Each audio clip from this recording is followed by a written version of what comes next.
nem sei como a gente entrar nesse assunto. Porque... Não, porque assim, só pra resumir, ver se todo mundo entendeu. Por que eu expliquei tudo isso? Pra mostrar por que esse território é importante pra Rússia. Como ao longo do tempo, não, pra mim essa tá briga, muito claro essa briga sempre existiu. E na verdade, essa briga não é só entre a ideia de Rússia e Estados Unidos, ou Europa e Estados Unidos, mas numa escala ainda maior, num tabuleiro de war ainda maior, é uma disputa entre a potência continental, a maior potência continental e a maior potência marítima da história. Continua sendo a disputa por isso. A disputa por isso e aquela... Essa daqui é a maior potência do mundo? Não, a China é maior que a Rússia. É isso que eu ia falar, porque a gente tá falando dos Estados Unidos e Rússia, mas tem um terceiro player aqui nisso. Que é maior que a Rússia. Muito maior. Mas a preocupação, dentro dessa mesma lógica, desse tabuleiro do continental e do marítimo, é a China está recriando a sua antiga Rota da Seda.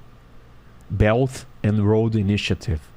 Que é um projeto que antes a China se conectava do mundo por dentro. Ela não estava interessada em navegar. A China não curtia isso daqui. Ela que estava focada aqui para dentro. Ela queria... E daqui que os produtos chineses chegavam na Europa, inclusive, pela Rota da Seda. A China está recriando tudo isso daqui. Qual que é essa rota?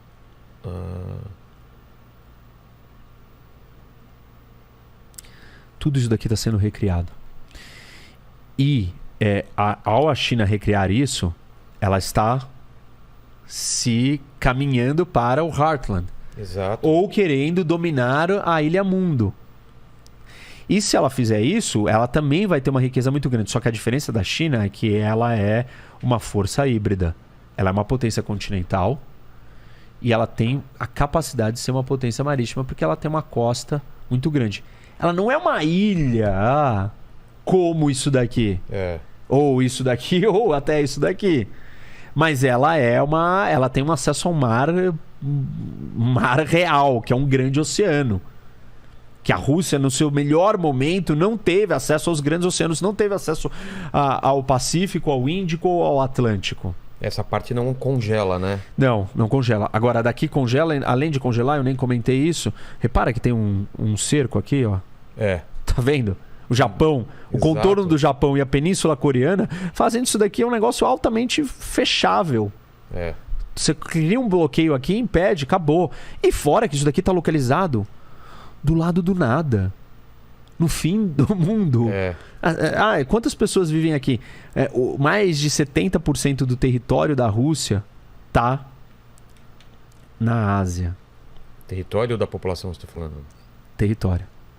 Entendi. E só 20% da população tá aqui. Entendi. E pra você trazer coisas pra cá, que não é nada, que aqui é a Sibéria, que esse território aqui é muito difícil, congelado, horrível, não serve você estar aqui.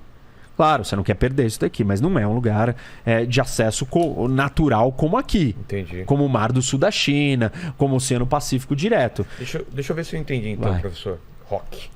A gente colocou aí, né, Lene, vamos tentar entender esse panorama do war aqui. Rússia tá ferida, teve o grande império lá, teve a União Soviética, agora eles perderam tudo isso daqui, não tinha força, agora eles estão tendo força.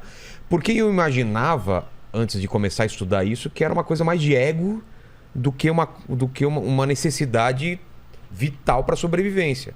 A Rússia está brigando pela própria sobrevivência como potência. Se eles abrirem mão dessas coisas, eles vão virar... Eles vão estar sujeitos a decisões que vêm da OTAN. Eles vão estar vulneráveis. Eles levantarem a mão, os caras falam, então vão lá e vai ser fácil de serem dominados, é isso? Isso. E óbvio que nós estamos falando desse tabuleiro que não podemos deixar uma força dominar tudo isso daqui, porque se uma força dominar tudo isso daqui, domina o mundo inteiro. Então, aqui tem um problema para a Rússia. A Rússia vê isso como um problema. Mas o contra-argumento a isso é o seguinte: o projeto russo de ocupação disso daqui é na força. Exato. O projeto de expansão disso daqui não é na força. Exato. Se junta quem quer. Ucrânia, você não quer fazer parte da União Europeia? Tudo bem. Seja feliz aí. Por que até hoje a Ucrânia não... Porque os russos não deixaram. Como? Porque o que acontece com a crise da Ucrânia? A Ucrânia elege um presidente que é alinhado com Putin. E a União Europeia, Yanukovych. E a União... Essa eleição é... Isso é 2012, tá. Né? Nesse período, 2013, na verdade, o Yanukovych vai lá e a União Europeia tenta fazer um acordo com a Ucrânia. O Putin chama ele e fala assim, opa, não. Aí ele recua.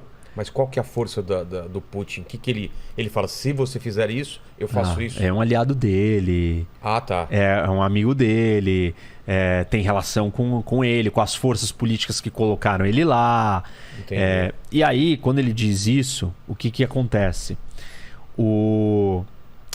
A população da Ucrânia, uma parte da população quer estar com o Ocidente. Olharam para o que aconteceu na Polônia, depois que se juntou na União Europeia, e falaram, pô, eu quero isso para mim também. Eu quero fazer parte dessa União Europeia, eu quero ficar mais rico, eu quero prosperidade, eu quero liberdade, eu quero viver de outro jeito. Eu não quero mais viver sendo dominado pelos soviéticos, pelos russos. E sai na rua protestando contra a decisão dele de não negociar com a União Europeia.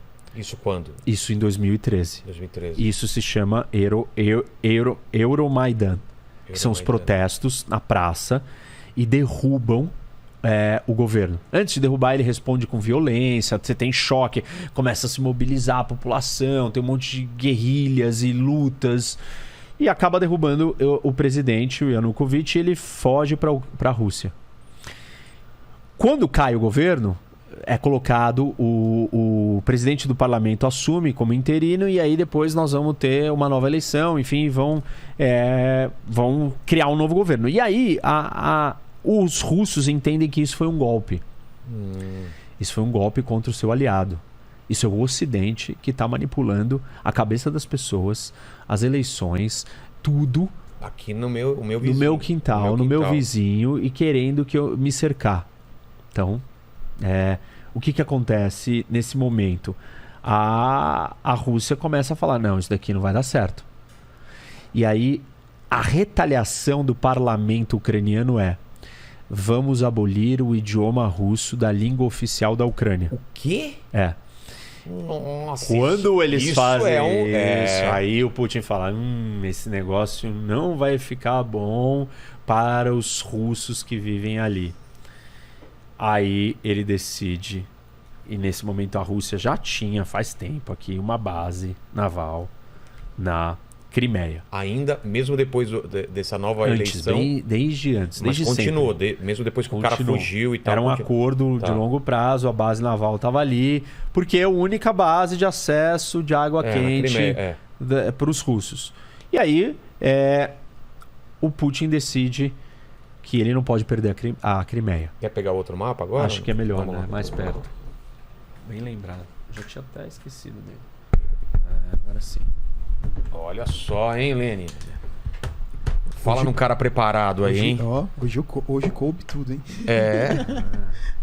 Cara, agora dá pra entender melhor aqui. É verdade. Aqui é a Crimeia. Crimeia, isso. Tá. Agora, cadê esse apagador? A gente tem que apagar antes de destruir tudo. Tá.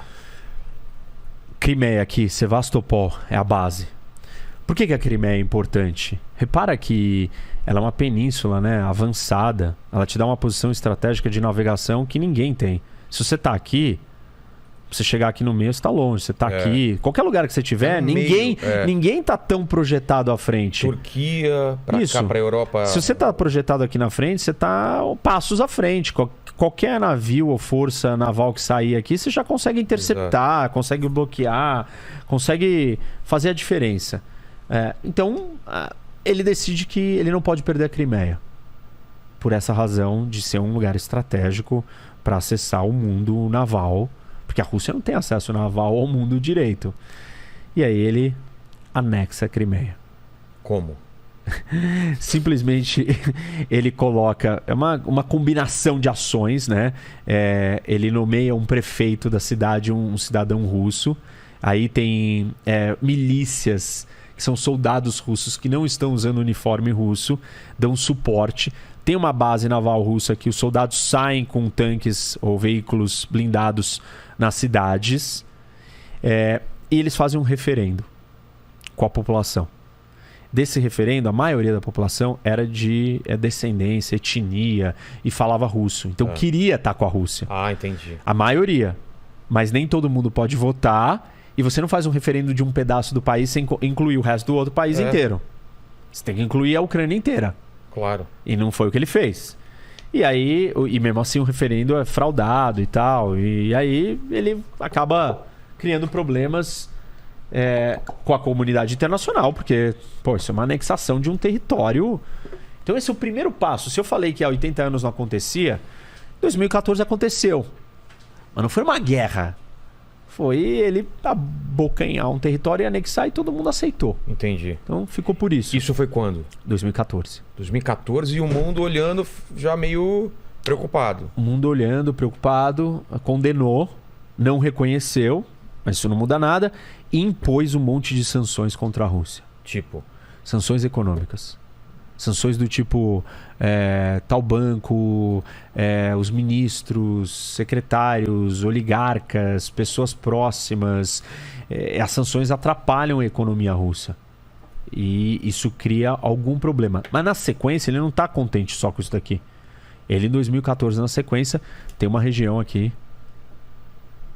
no leste da Ucrânia, separatista, ou com muitos russos vivendo ali que querem se separar e aproveitam o momento, não querem, mas são instigados pelo Putin, pela Rússia, aproveitam o momento e começam a entrar em choque com as forças ucranianas.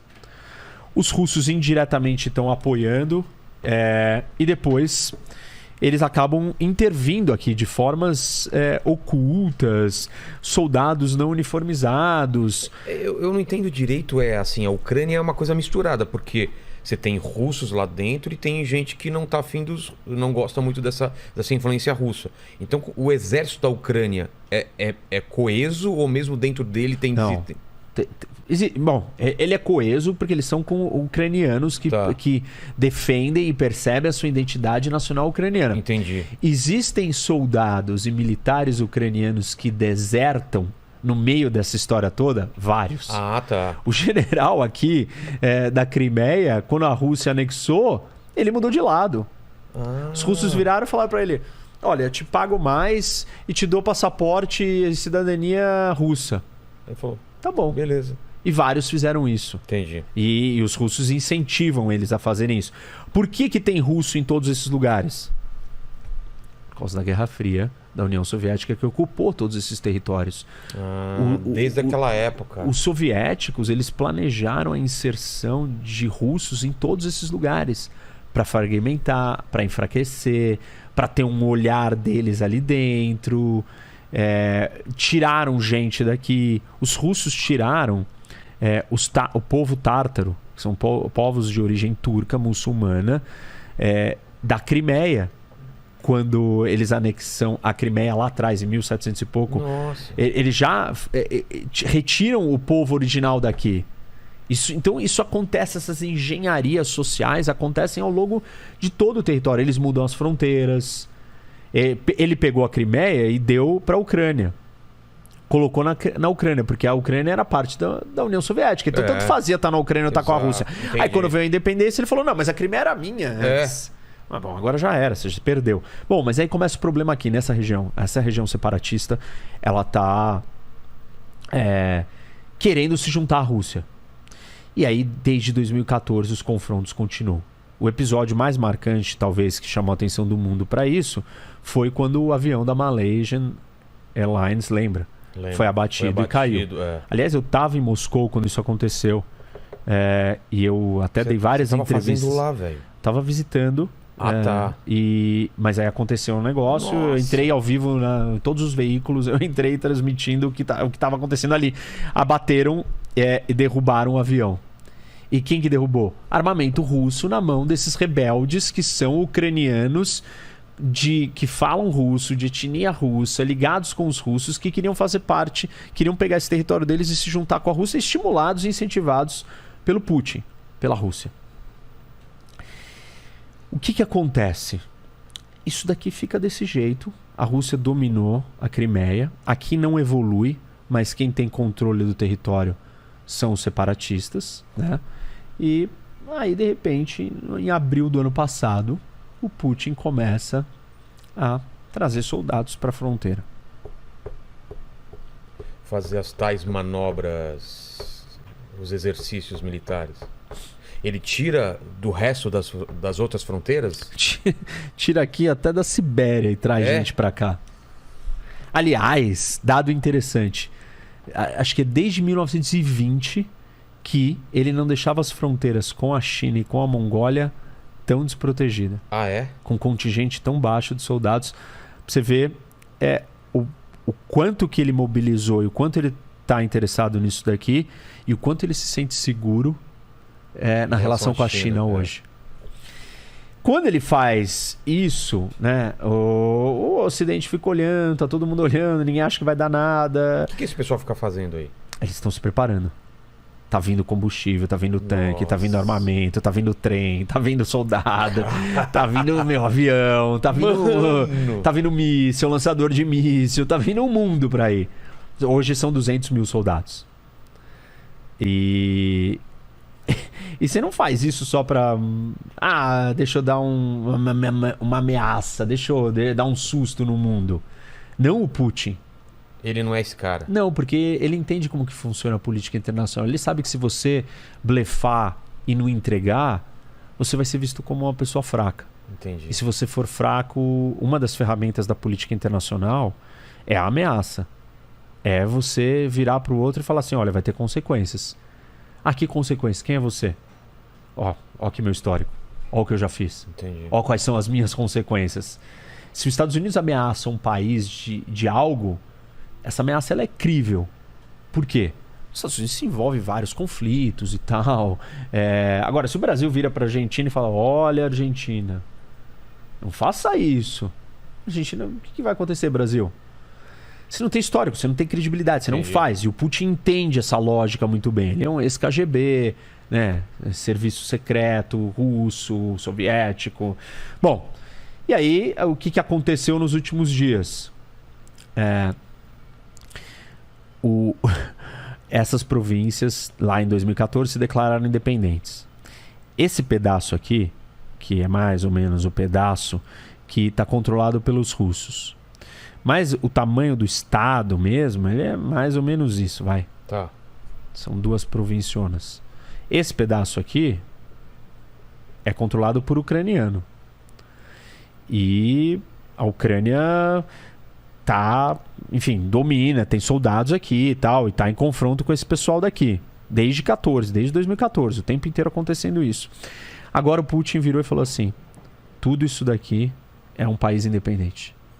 O parlamento russo aprovou e o Putin veio a público anteontem, esses dias, e falou as regiões de Donbass, que é o nome dessas 2 regiões, Donetsk e Luhansk, são países independentes. Eu reconheço a independência deles. E eu estou enviando tropas para garantir que isso... para manter a paz. E aí, ele já enviou as tropas? Elas já estão aqui dentro. E nessa região onde tinha ucraniano não satisfeito? Não, essa não, eles estão aqui. Estão aqui. Estão aqui. Agora, neste momento, tem muitas tropas russas aqui. Na Bielorrússia dentro da Bielorrússia. Participando de um exercício militar que está acontecendo há alguns dias, semanas. Então é amiguinha da Rússia? Mega amiga. Tá. Aliás, eu troquei, né? Eu falei que um era o Little Russians, era esse, e o White Russians é esse. Eu falei invertido, acho. Esse aí é Little Russian? Não, esse. Esse, tá. E aí tem um exercício militar e eles estão aqui posicionados. O maior contingente está aqui na fronteira próxima à Ucrânia. Os russos estão posicionados... Kiev está aqui, isso, está muito perto de Kiev. E a grande dúvida é, o Putin vai atacar Kiev? Os americanos, o serviço de inteligência americano falou, vai. Falaram que vai? Falaram. A gente está falando isso faz 2 semanas. Ele não vai se contentar com isso, ele vai atacar Kiev. Ele não parece um cara também, é o que você falou, não parece um cara que fica ameaçando e não faz. Mas aí que tá. As consequências disso é o mundo inteiro se unir contra a Rússia ou não? Depende do que você chama de se unir. Se unir é a mesma coisa que aconteceu quando a Alemanha e Japão e aconteceu aquilo lá, de ter essa consequência de eles serem tratados como o grande mal a ser combatido. Nem a Europa. Você entendeu? Entendi. Nem a Europa e nem os Estados Unidos colocarão nenhum soldado aqui para defender a Ucrânia. Por quê?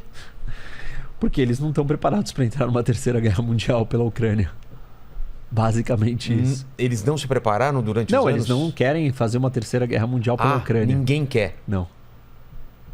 Os europeus menos ainda. Eles vão assistir acontecer isso. Bom, mas isso é vão recriminar.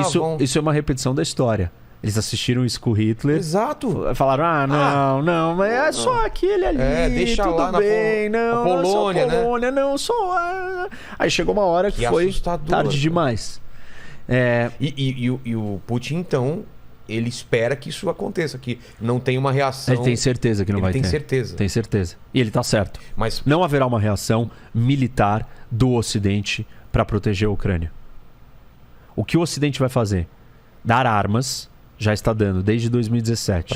Para ucranianos? Para a Ucrânia. Nossa. Está dando armas para os ucranianos se defenderem. Quem que está desesperado aqui? Quem que você acha que está desesperado nessa história? A Polônia de novo. Isso. É óbvio. Todos os países, esses três aqui, Estônia, Letônia, Lituânia, estão desesperados. Polônia está desesperado. Porque você está falando que vai acontecer. Gostei de aqui não aconteceu nada. Ele vai vir para cá também, o Putin? Se ele recuperou esse território inteiro. Esse daqui é o maior estado em população das ex-repúblicas soviéticas. De todas as ex-repúblicas soviéticas, o Cazaquistão é maior em tamanho. Mas não é Mas em população, a Ucrânia é maior. São mais de 40 milhões de pessoas aqui. A Ucrânia é o primeiro, é a mais importante a ser recuperada. Mais importante. E ela é mais chave, porque o Putin disse no discurso dele de 2 dias atrás que ele falou? Que não existe nação, país ucraniano independente. Que a Ucrânia é uma invenção dos russos.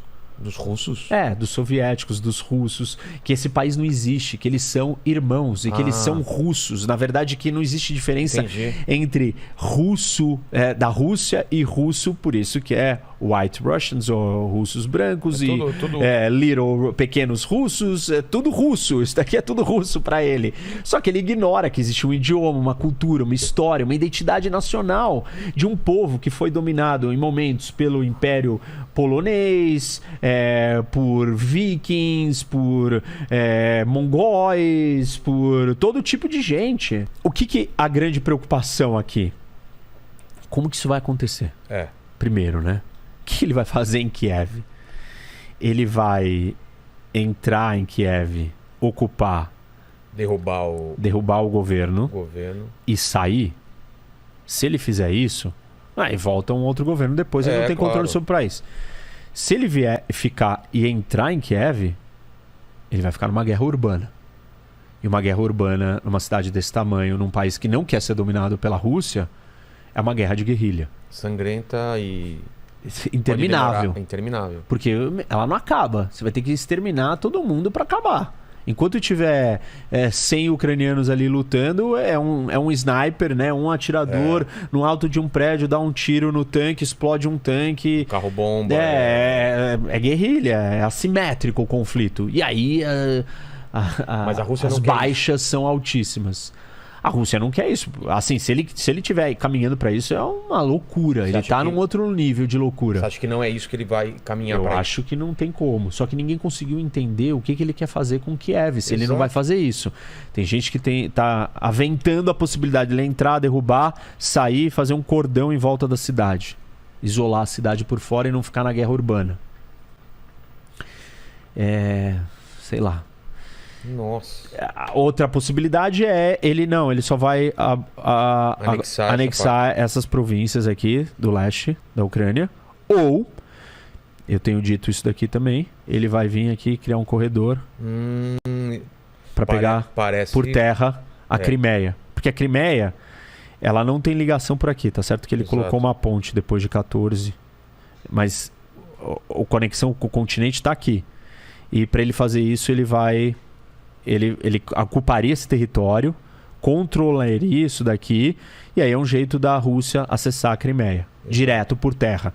E de quebra ele também pegaria essas duas províncias. Me parece mais uma segunda etapa dessa situação é ele vir aqui e se juntar... Com a Moldávia? É. Também é... Por quê? Aí tem um problema na Moldávia. Tem um território aqui que chama Transnistria. Transnistria. Que tá aqui, ó. Que é ocupado pelos russos. Fronteira com a Ucrânia. Que teve uma disputa dentro da Moldávia, os russos entraram, ajudaram os separatistas, ocuparam, então tem tropas lá. Pra quê? Pra evitar que a Moldávia se junte com o Ocidente, pra influenciar o que acontece aqui dentro, pra evitar que esse acesso aqui do Mar Negro por cima, que chama Gap da Bessarábia, que a Moldávia era Bessarábia antes, que é o Gap da Bessarábia, que é um corredor aqui que conecta... Porque o corredor aquele corredor do norte da planície europeia, ele vem aqui por cima... E aí ele se divide aqui e desce aqui ao lado dos Cárpatos, porque os Cárpatos, né, estão vindo por aqui. Também não tem nada natural que impeça esse corredor. Isso, e na verdade esse corredor ele serve muito mais para chegar no Mar Negro. Tá. E ele é estratégico importante. E aí se ele fizer isso, ele corta o acesso da Ucrânia ao Mar Negro. Aí ele transforma a Ucrânia em um país sem saída para o mar. Todo isolado. Totalmente problemático, difícil, mas... não vai ser muito fácil sobreviver. Então essa são as possíveis opções dele.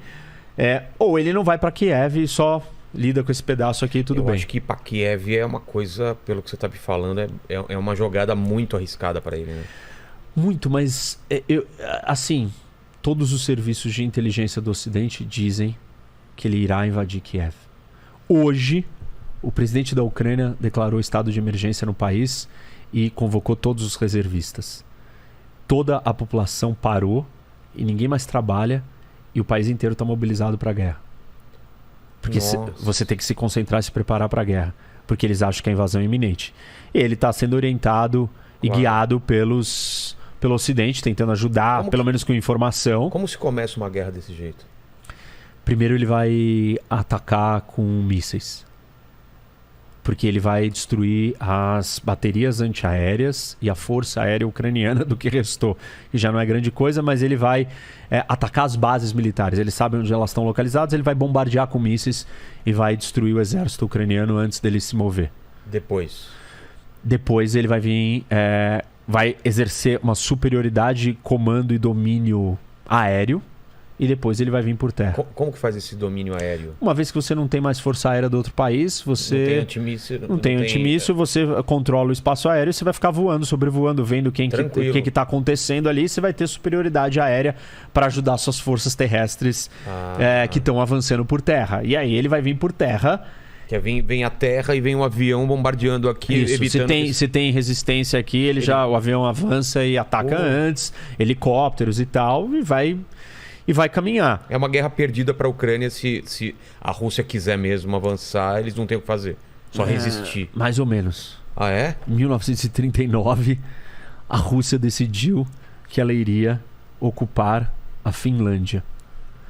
E essa guerra se chama Winter War, Guerra do Inverno.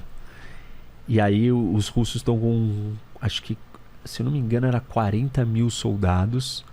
E a Finlândia tinha, assim, um número 5 mil soldados, um número muito baixo, muito inferior. Acho que era 20 mil e 4 mil. Muito inferior. Não estavam preparados, estavam divididos ideologicamente, politicamente. E a Rússia, com uma superioridade muito maior, em dezembro, faz uma ofensiva e entra para dentro para dominar a Finlândia. Os finlandeses lutam bravamente, unidos, organizados, com esquis. Os russos de tanque, os finlandeses com esqui, eles entram na retaguarda das linhas de suprimento, cortam o abastecimento dos tanques, os tanques se tornam inúteis e conseguem vencer a guerra. Caramba! E expulsam os russos. Perdem 11% do seu território, porém não são dominados e ocupados por completo. Então, assim, se a Ucrânia quiser resistir, e ela tem resistido até agora, ela não parou de lutar aqui. Eles têm um exército menor. Os números oficiais falam que a Rússia tem 3 milhões de soldados se você contar os reservistas. Né? Então ela convoca 3 milhões, tem 1 milhão no exército pronto e a Ucrânia tem quase 300, por volta de 300 mil e chamando os reservistas 3 milhões. Mas aí tem gente que está dizendo, ou existem outros falando, não, ele tem 3 milhões também, se chamar todo mundo, mobilizar o país inteiro e tal. E aí a gente tem que levar em consideração questões como o moral das tropas. Os russos estão lutando pelo quê? Pela anexação de um território a mais? E os ucranianos estão lutando pelo quê? Pela sua casa, pela sua terra. Então, supostamente ele vai lutar com mais afinco. Existe uma superioridade militar russa incontestável, obviamente. Mas como que os russos vão ler esse movimento do Putin? Eles vão entender que esse movimento é legítimo? O Putin, tudo que ele faz, tem sempre um grande teatro por trás. Então, ele prepara coisas para parecer de um jeito. Ele não simplesmente vai e faz. Na Crimeia, ele preparou. Teve um referendo. Falou, não, os russos da Crimeia que quiseram. Tem sempre tem um grande show. E esse show faz parte da motivação dos russos que estão aqui dentro e dos russos dentro da Rússia. Para criar as razões pelas quais ele está fazendo isso. Entendi. E o Ocidente tem falado que ele está preparando, né, ações fictícias para dizer. Muitas das coisas já aconteceram aqui. Ele disse que encontrou uma cova com vários ucranianos russos mortos e que aconteceu um genocídio. Ele disse que os ucranianos atacaram, os ucranianos falaram, nós não vamos atacar. E realmente os ucranianos não vão querer provocar, eles sabem o que está em jogo aqui. Mas aí ele simula uma situação. Eu não sei se ele já está pronto para ir direto para um ataque a Kiev sem simular alguma outra coisa. Pode ser pode ser que ele simule alguma coisa muito maior ainda do que a gente já viu até o momento. Um falso ataque aqui na Bielorrússia, por exemplo. False flag, um falso ataque para isso. Para ter a Bielorrússia virou e falou assim, olha, os russos podem ficar aqui quanto tempo eles quiserem. E nesses exercícios militares, em 2014 também aconteceu isso, os russos botaram em alerta, em operação, o seu arsenal nuclear, para dar um recado para o mundo. Eu tenho bombas atômicas, não se metam nessa guerra, ela é minha, e eu vou usar essas armas se eu precisar. Esses países aqui estão desesperados.